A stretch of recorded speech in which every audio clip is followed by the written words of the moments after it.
¿Qué tal, estimados profesionales de la salud de enfermería?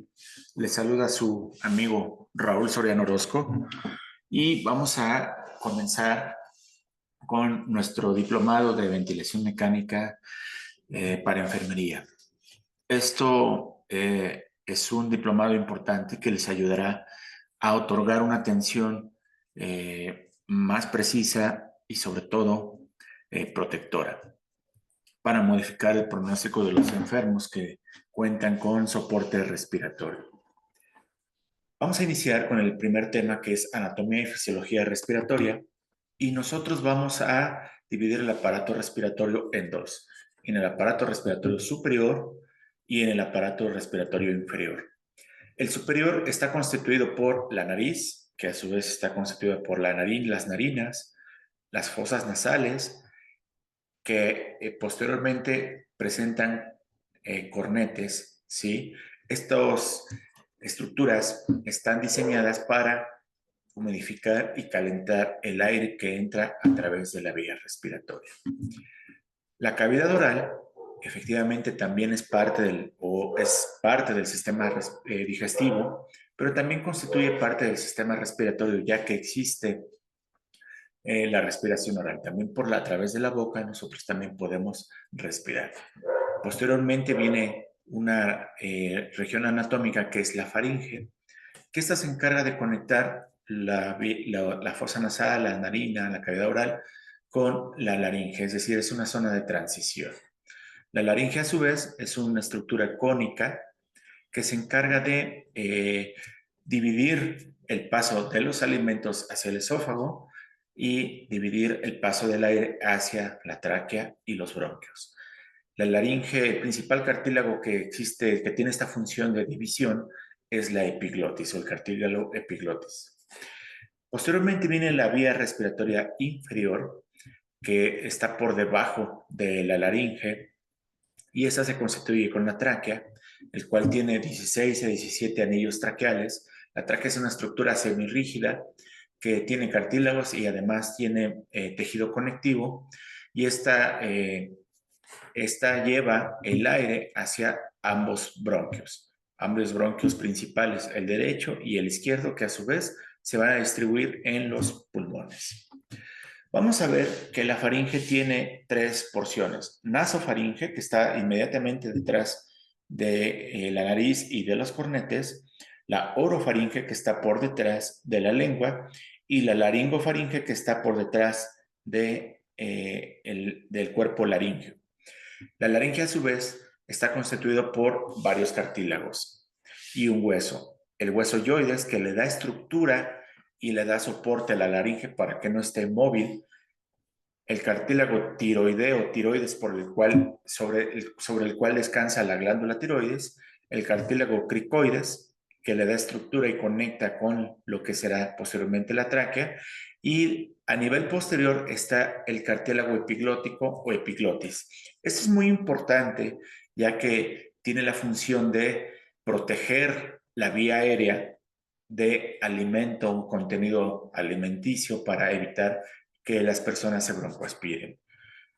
Está el cartílago corniculado y el cartílago aritenoides, que prácticamente tienen la función de conjunción o de darle estructura a toda la pared laringea anterior.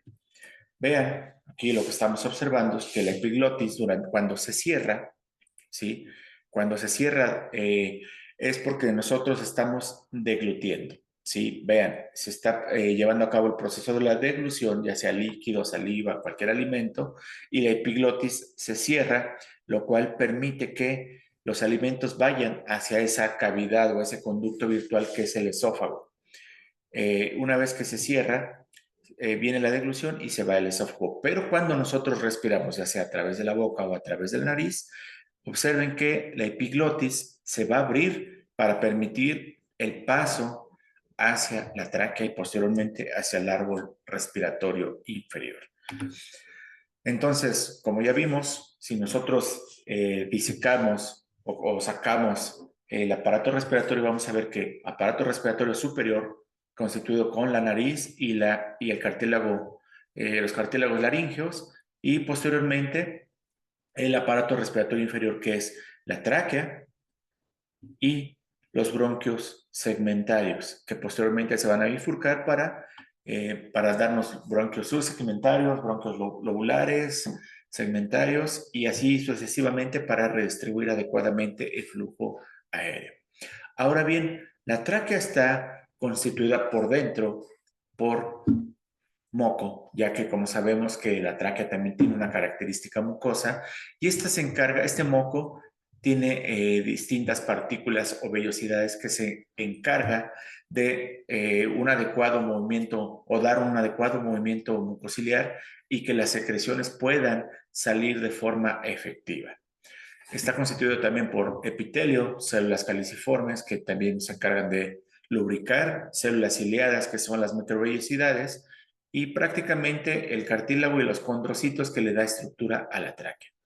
Si nosotros hacemos un corte transversal, vamos a ver que la tráquea, vean, es una herradura, ¿sí?, de cartílago que está revestida por mucosa con sus vellosidades, y a nivel anterior está el músculo traqueal. ¿Sí? Entonces es un cartílago en forma de herradura, no totalmente redondo. Lo que le da este cierre es el músculo traqueal y la pars flácida. Y vean que se constituye una luz que está totalmente revestida de mucosa. Bien, entonces ya vimos que tenemos la vía respiratoria se divide en dos, superior e inferior, pero cuando ya nosotros vamos descendiendo por el tracto respiratorio inferior, vamos a ver que nosotros tenemos la tráquea y nosotros vamos a llegar a un cartílago principal llamado carina, los cuales van a dar dos bronquios, bronquio derecho y bronquio derecho. Y este a su vez se van a dividir en tres bronquios lobales. Para el lado derecho vamos a tener que tenemos tres lóbulos, lóbulo superior, lóbulo medio y lóbulo inferior. El lóbulo superior vamos a tener tres bronquios, el apical, bronquio apical, bronquio anterior y bronquio posterior. ¿Ok? Entonces, el primer bronquio lobular o lobar del lóbulo superior van a tener tres bronquios.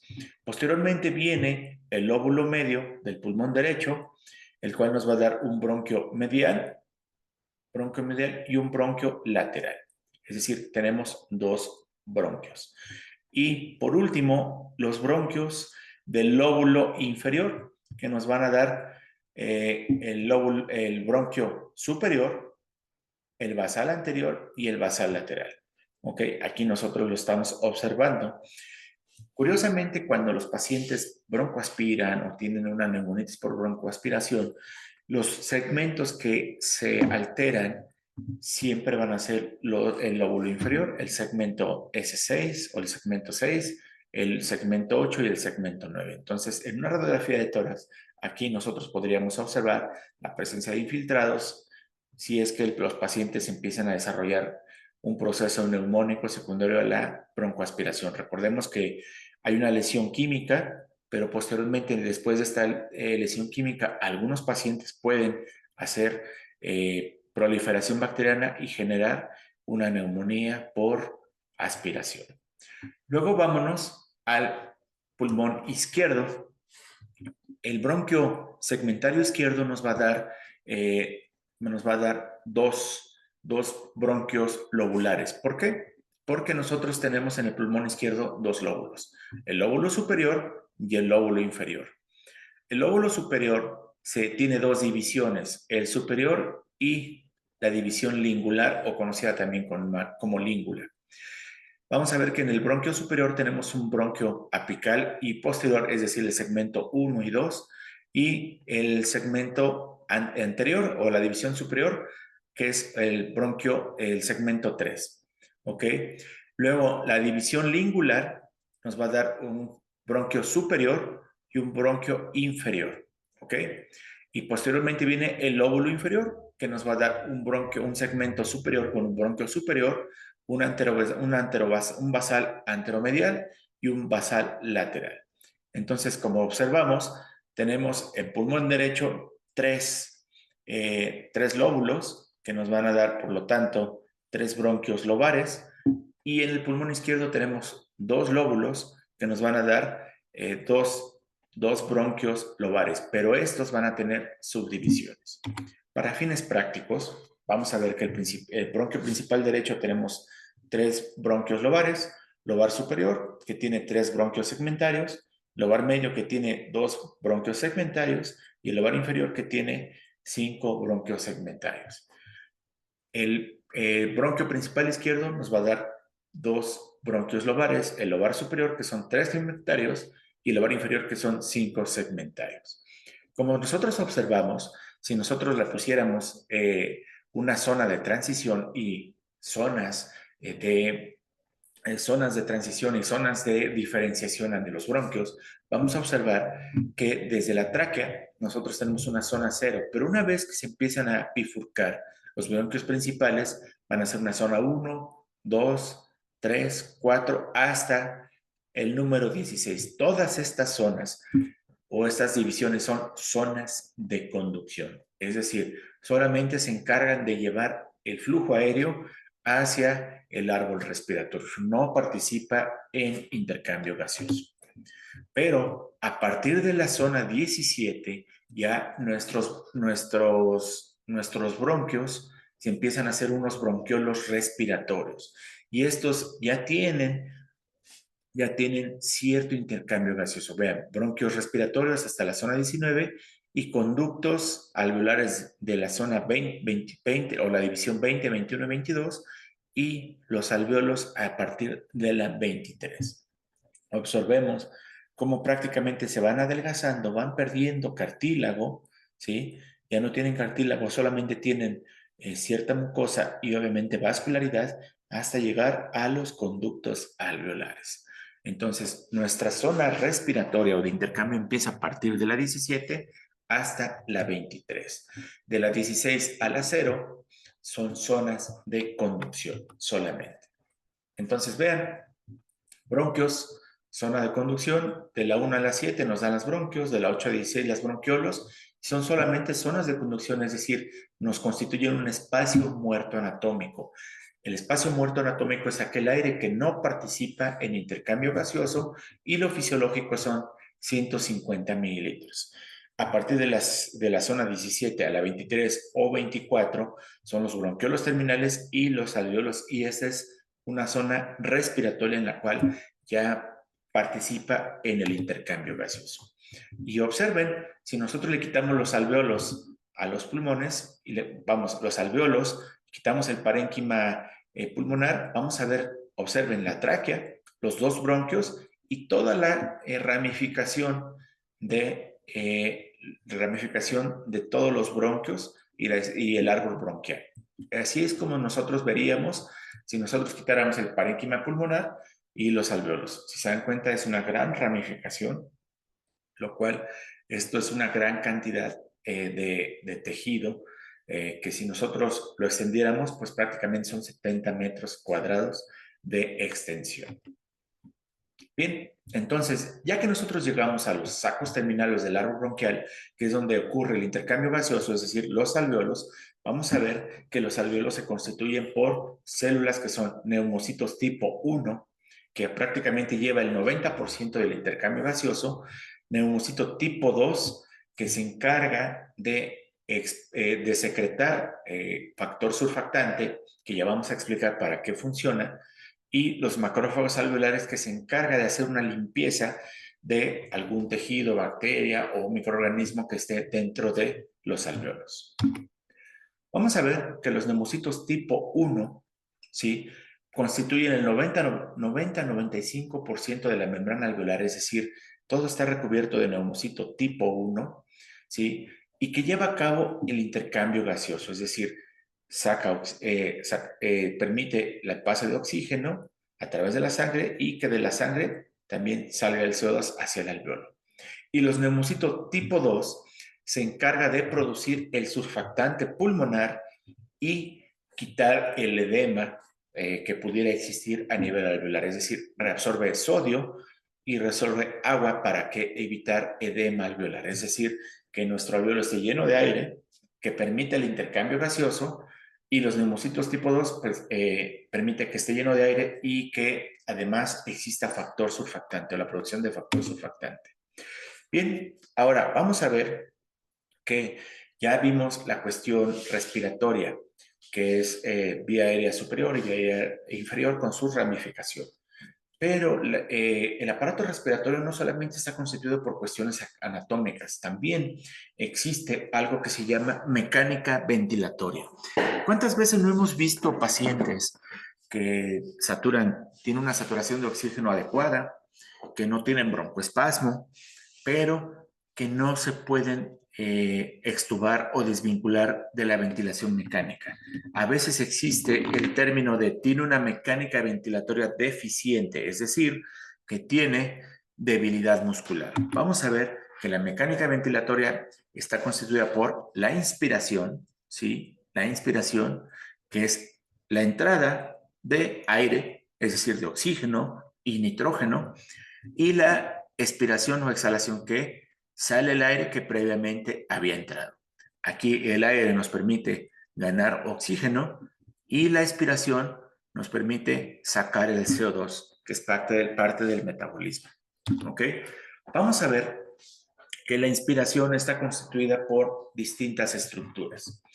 Unas estructuras que son las pleuras, ¿sí? Las pleuras en la cavidad torácica nos permite generar una presión negativa. Esta presión negativa constante permite que el pulmón esté expandido siempre, pero, pero también contribuye en la inspiración para generar un gradiente de presión negativo con la atmósfera. Ok, ¿cuáles son los principales músculos de la inspiración? El principal de todos es el diafragma. La contracción diafragmática va a generar un cambio de presión que conjuntamente con las pleuras va a generar la ganancia, una inspiración, y por gradiente de presión negativo con la presión barométrica, con el medio ambiente, va a generar que entre aire hacia el aparato respiratorio. Los intercostales externos también son músculos inspiratorios. Intercostales parasternales también son músculos inspiratorios que tienen la función de elevar las costillas y por lo tanto de incrementar el diámetro de la caja torácica. Músculos accesorios, cuando hacemos una inspiración esforzada: escaleno, esternocleidomastoideo, dorsal ancho, pectoral mayor, pectoral menor, serratos y trapecio. Cabe mencionar que el principal músculo de la respiración es el diafragma y los intercostales externos, pero cuando existe alguna condición en la cual el paciente necesita o estos músculos no son suficientes para mantener un volumen minuto adecuado, muchas ocasiones van a echar mano de los músculos accesorios. Que estos músculos accesorios tienen la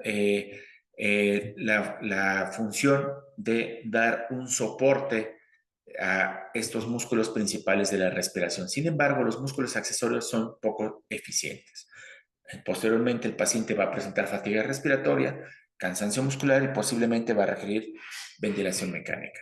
¿Ok? Esto es la inspiración. ¿Ok? Entonces, para que exista una inspiración debe existir una presión negativa, es decir, que la presión dentro de los pulmones debe ser menor a la presión atmosférica. Generalmente se genera presión negativa. En inspiración, en promedio, se genera una presión negativa de menos 7 centímetros de agua, y en una inspiración forzada o inspiración máxima puede llegar a alcanzar hasta menos 15, menos 18 centímetros de agua. Esto va a producir un gradiente de presión y se va a generar la inspiración. Ahora bien, para la exhalación o la expiración, la expiración es un proceso pasivo, ¿sí? De manera habitual, porque cuando existe una vía aérea respiratoria sin resistencia, que es lo fisiológico, no requiere contracción de ningún músculo. Por lo tanto, la relajación está favorecida por la elasticidad pulmonar. ¿Ok? Los músculos accesorios en una expiración forzada voluntaria son los rectos abdominales, el oblicuo mayor, menor y transverso, y los intercostales internos. Entonces, vamos a ver que cuando nosotros generamos una expiración, va a ser pasiva, ¿sí? Y esto se lleva a cabo gracias a la elasticidad. Es decir, que los pulmones vuelven a su estado original. Eso es la elasticidad. Ahora bien, ¿qué factores determinan la respiración? Bueno, vamos a ver que lo determinan la elasticidad pulmonar y la distensibilidad pulmonar. ¿Qué es la elasticidad? Es la propiedad de un cuerpo sólido que tiene para recuperar su forma cuando cesa la fuerza que la altera, es decir, la capacidad que tienen los pulmones para regresar a su estado original. Y la fórmula es elasticidad delta de presión por cambios de volumen. Ahorita lo vamos a explicar de manera detallada. Y la distensibilidad es la propiedad de un cuerpo que tiene para cambiar su forma cuando existe una fuerza sobre ella. Es decir, a cambios de volumen existirán cambios de presión. La capacidad de un cuerpo que tiene para cambiar su forma. Y vamos a poner este ejemplo que es muy sencillo, pero muy elocuente. Vamos a ver que los pulmones, imaginemos que estos son los pulmones, es una banda elástica que está en reposo. Nosotros provocamos un estímulo o una fuerza y esta fuerza va a cambiar a través de una presión, va a cambiar su volumen y va a cambiar su presión. Es decir, es una banda elástica que se está distendiendo. Esto se llama distensibilidad. Esta propiedad que tiene para cambiar con un estímulo que para cambiar su estado se llama distensibilidad. Y la extensibilidad del aparato respiratorio es de 80 a 100 centímetros de agua perdón, 80 mililitros a 100 mililitros por cada centímetro de agua. ¿Ok? Ahora, cuando este estímulo cesa, la banda elástica vuelve a su estado original. Esto se llama elastancia, la capacidad de volver a su estado original. Entonces, eso es distensibilidad, la capacidad de cambiar su forma cuando existe un estímulo externo, y la elasticidad es la capacidad de regresar a su estado original cuando este estímulo externo ha desaparecido o ha cesado. ¿Ok? Ahora, esto es importante, ya que de esto dependen las patologías pulmonares. Nosotros vamos a observar que el pulmón se encuentra los pulmones, así como nosotros lo estamos observando, están constituidos por bronquios, vías aéreas de conducción y zonas respiratorias o vías aéreas de respiración o de intercambio gaseoso, pero el parénquima pulmonar está constituido por tejido que es colágeno y elastina. Y nosotros vamos a observar aquí que existe, aquí es donde predominan las patologías. Vean, esto es lo normal cuando hay un equilibrio entre colágeno y elastina. Cuando existe una producción excesiva de colágeno, es decir, hay bandas de colágeno, esto va a producir que nuestro pulmón se haga rígido, es decir, que se genere fibrosis pulmonar. Y en esta curva de volumen, es decir, capacidad vital sobre presión, vamos a ver que en los pacientes que tienen fibrosis, es decir, un exceso de colágeno, vamos a necesitar más presión, ¿sí? Más presión cuando metamos un poco de volumen. Es decir, con algo de volumen, es decir, 2 litros, vamos a generar una presión importante porque existe un exceso de colágeno. Esto es en la fibrosis pulmonar. Pero vamos a ver que cuando existe un exceso o cuando existen ruptura de filamentos de elastina, vamos a ver que el pulmón, vean, que ya no va a regresar a su forma original, es decir, ya no va a poder regresar a su forma original y esto va a generar un atrapamiento aéreo. Entonces vean cómo hay poca presión porque no existe elastina, pero gran cantidad de volumen. Esto pasa con los pacientes con enfermedad pulmonar obstructiva crónica, que son pacientes que ya tienen alteraciones de la elastina, pierden su arquitectura a nivel pulmonar por el estrés oxidativo, y son pacientes que viven con cierto atrapamiento aéreo. Entonces, esta es la importancia. Ahora bien, solamente la elastina, el colágeno, tiene que ver con la mecánica pulmonar. No, también existe la tensión superficial y surfactante. vamos a explicar lo siguiente. Las paredes alveolares está constituido por moco y este moco está hidratado, es decir, tiene moléculas de agua en su interior, ¿ok? Estas moléculas de agua, vean, esta es la superficie del alveolo. Y por debajo de esta mucosa, ¿sí?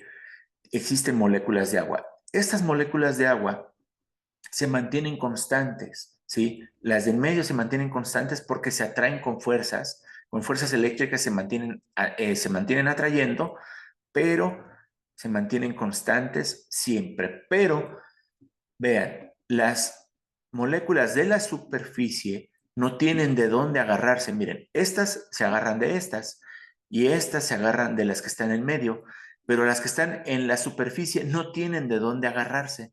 Por lo tanto, ¿qué va a suceder?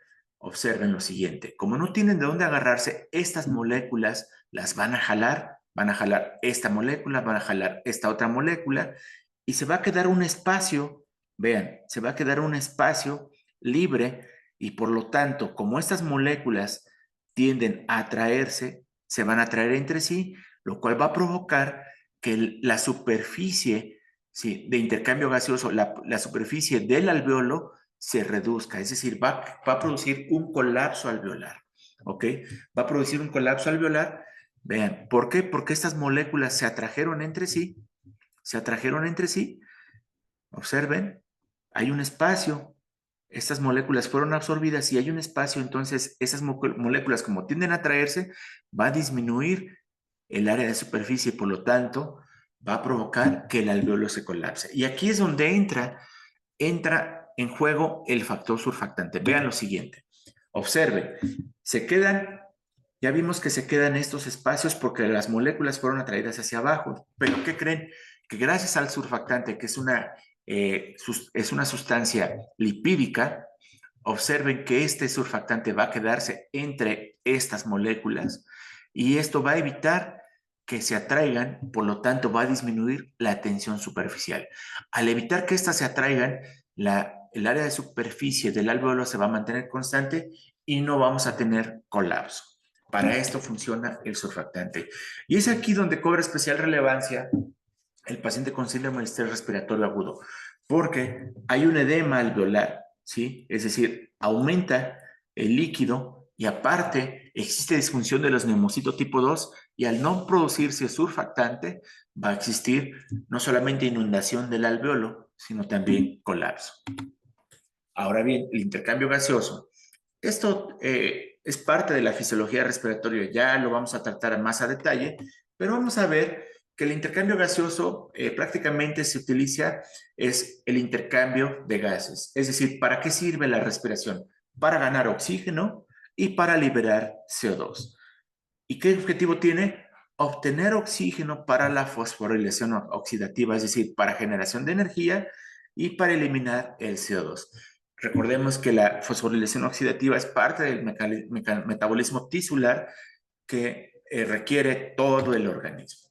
Ahora bien, vamos a ver que para que nosotros podamos respirar, nosotros tenemos determinantes, que es la ley de los gases, que son 4 leyes: ley de Boyle, ley de Charles, ley de Henry y ley de Dalton.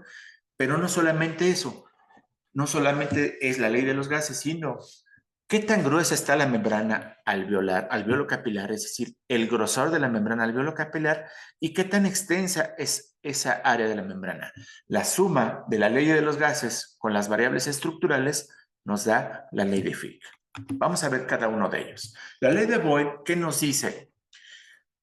Que a mayor volumen de un recipiente o de un contenedor va a existir menor presión. Vean lo siguiente. Vamos a ver este esquema. Si nosotros tenemos un recipiente con menor volumen, las partículas de gas, en este caso oxígeno, vamos a poner como ejemplo, las partículas de oxígeno van a estar chocando entre sí, y no solamente entre sí, sino también entre las paredes del contenedor.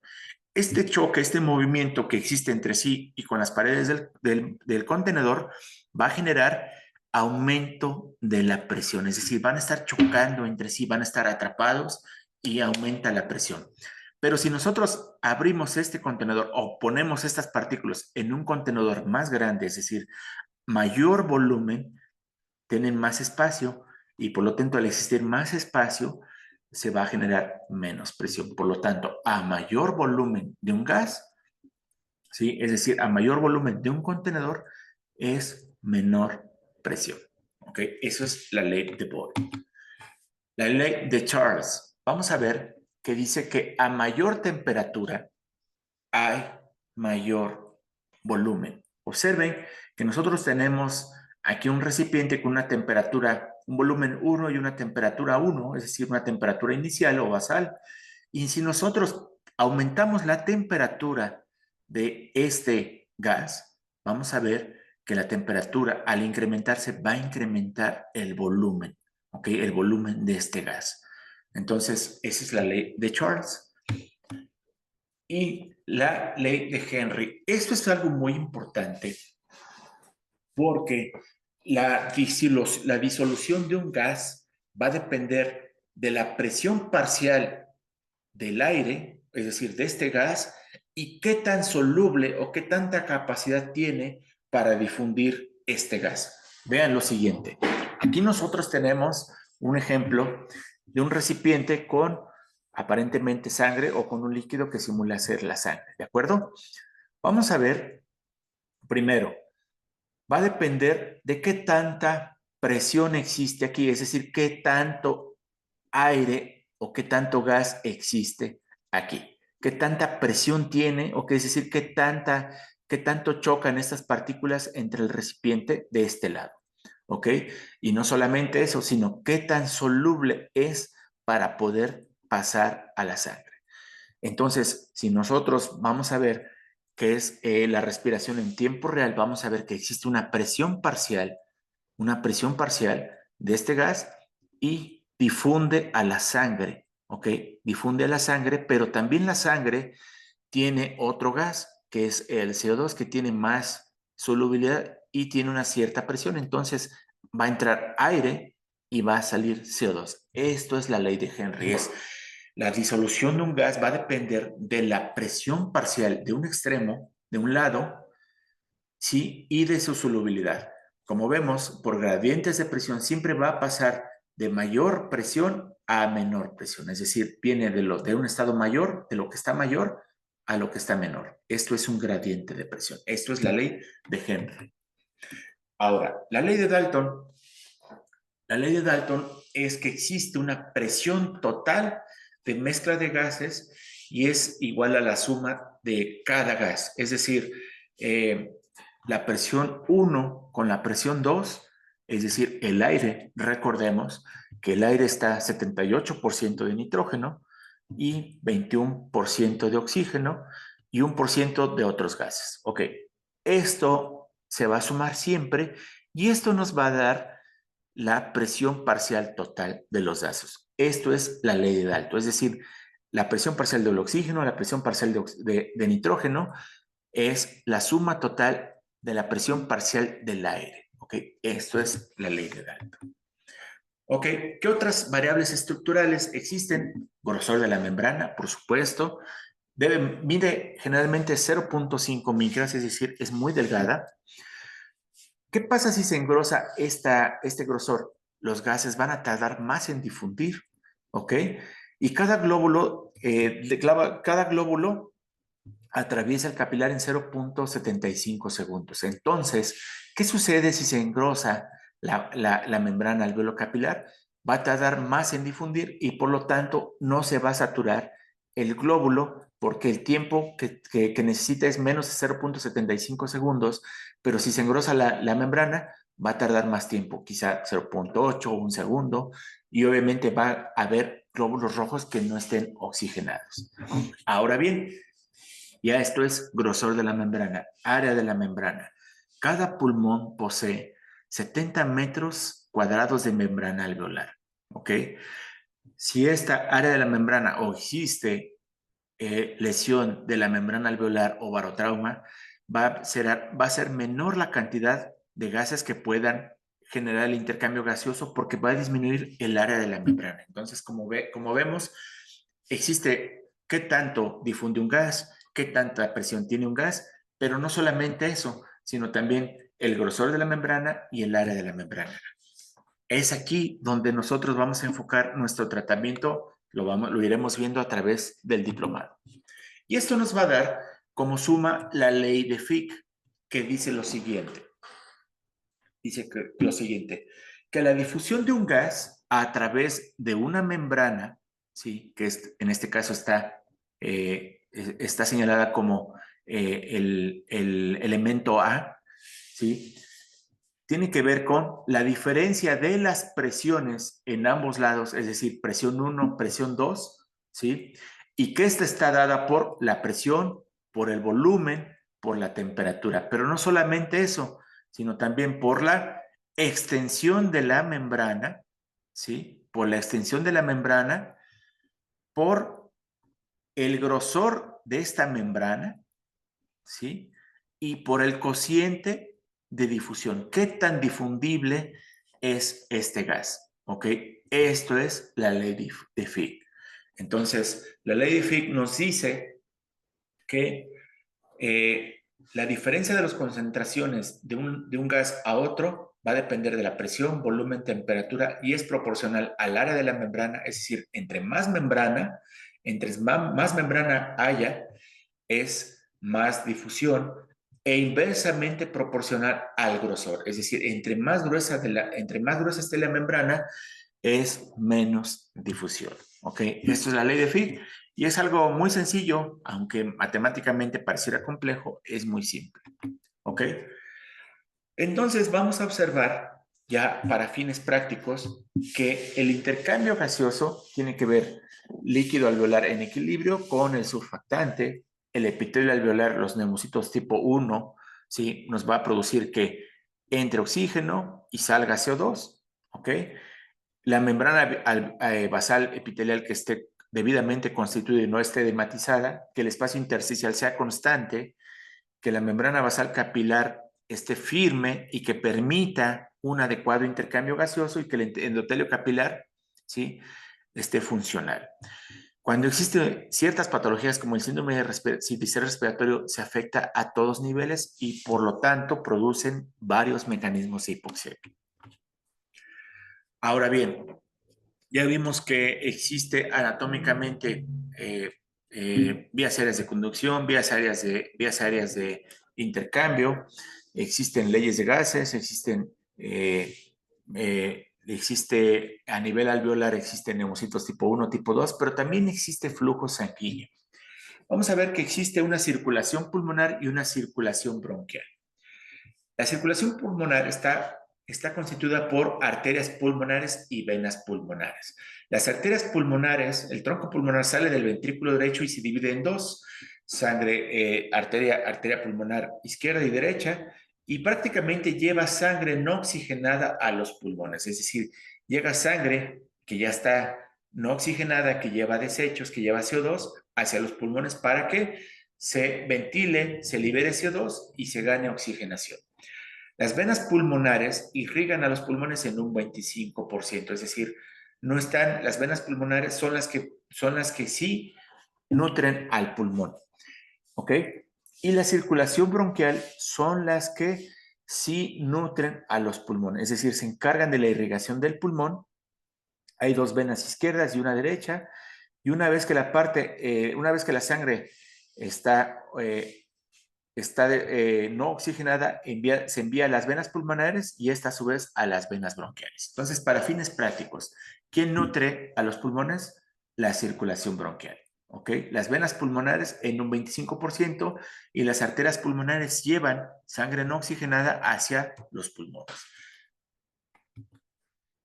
Por lo tanto, observen cómo existe aquí el intercambio gaseoso de manera breve. Vean, ese es un lado, una arterial pulmonar que viene rico en CO2, sangre no oxigenada, ¿sí? Viene hacia los alveolos, existe un intercambio gaseoso y posteriormente viene a través vénulas pulmonares, ya viene sangre oxigenada. Así es como funciona el intercambio gaseoso, que ya vamos a ver más a detalle en otras clases. Ok, entonces, no solamente existe esta situación, también existe otra situación que se llama relación ventilación-perfusión. Y esto es muy importante porque existen intervenciones que actúan directamente sobre la ventilación-perfusión. Se define como la relación entre la ventilación alveolar por minuto y el flujo de sangre en los capilares pulmonares por una unidad de tiempo, que en este caso es el minuto. Observen, nosotros ventilamos 4.2 litros por minuto de gas y perfundimos 4 a 5 litros por minuto de sangre. Si nosotros dividimos esto, nos da 0.8 a 1. ¿Ok? La relación BQ 0.8 a 1 de manera fisiológica. Pero, ¿qué sucede cuando esto se altera? Vean, si nosotros tenemos una alteración a nivel de la ventilación, es decir, que la ventilación disminuye menos de 4.2 litros, vamos a tener una relación ventilación-perfusión baja, es decir, la ventilación va a disminuir. ¿Qué ejemplo nos daría? Una obstrucción de la vía aérea, una obstrucción de la vía aérea, cortocircuitos, que exista broncoespasmo, es decir, va a disminuir la ventilación, la perfusión va a estar intacta, pero la ventilación va a disminuir y como mecanismo compensador va a tener vasoconstricción local. Es decir, va a haber una redistribución del flujo sanguíneo hacia las zonas donde sí están ventiladas, ¿ok? Pero ¿qué pasa si la perfusión disminuye? ¿Qué ejemplo sería? Un trombo a nivel de la arteria pulmonar, es decir, una tromboembolia pulmonar, el ejemplo clásico, que va a producir una perfusión baja y una ventilación normal. Y nuestra relación BQ va a ser mayor a 1 o también llamado hacia el infinito, ¿ok? ¿Cuál es el mecanismo compensador? Broncoconstricción local. ¿Ok? Entonces, en los pacientes con tromboembolia pulmonar va a existir broncoconstricción y que algunas veces va a ser evidente y puede producir broncoespasmo incluso. ¿Ok? Ahora bien, la ventilación BQ no es igual en todas las zonas del pulmón. Esto se llama zonas de West. ¿Ok? Zonas de West. Vamos a ver que las zonas de West en un paciente que está en bipedestación o de pie, vamos a ver que existen zona 1, zona 2 y zona 3. Vamos a observar lo siguiente. Zona 1 quiere decir que tenemos alveolos bien aireados, es decir, que están ricos en gases, ¿sí? Pero que predomina la ventilación sobre la perfusión, es decir, una zona muy bien ventilada, pero escasamente perfundida. Aquí vemos al alveolo que está, aquí vemos el capilar que está colapsado. Luego vamos la zona 2, que es una zona de equilibrio, que es un alveolo que está bien ventilado, pero que el capilar está perfundido, es decir, es una zona de equilibrio. ¿Okay? Alveolos medianamente aireados y capilares medianamente perfundidos. Y en la zona 3 de West, hay alveolos que no están ventilados, es decir, no hay ventilación, muy poco aireados, pero hay mucho flujo sanguíneo a nivel capilar, es decir, una zona no ventilada, pero ricamente perfundida, ¿ok? Y es aquí donde actúa la ventilación mecánica en prono. Ya lo vamos a ver. Ahora bien, si esta persona está de pie y se acuesta, vamos a ver lo siguiente. Aquí nosotros tenemos la caja torácica y vamos a ver que a nivel supino es una zona 1 de West, una zona bien ventilada, ¿sí? Una zona bien ventilada, pero escasamente perfundida. La zona 2 es una zona medianamente ventilada y medianamente perfundida. Y la zona 3 de West, ¿sí? Observen, la zona 3 de West es una zona altamente perfundida. ¿Ok? Entonces, aquí es donde nosotros vamos a actuar a nivel del decúbito prono, ya lo vamos a explicar, pero esto cambia, es una zona en bipedestación, pero es muy similar cuando nosotros cuando alguien está en decúbito supino o se acuesta el paciente. Zona 1, zona 2 y zona 3. ¿Ok? Y bien, esto fue anatomía y fisiología respiratoria aplicada a cuestiones prácticas, ¿sí? Y esto es algo muy importante entenderlo porque de esto va a depender nuestras intervenciones y los cuidados que logren satisfacer las necesidades de nuestro paciente con soporte respiratorio. La fisiología y la anatomía es extensa, pero lo tratamos de hacer lo más aplicado a cuestiones prácticas. Muchas gracias.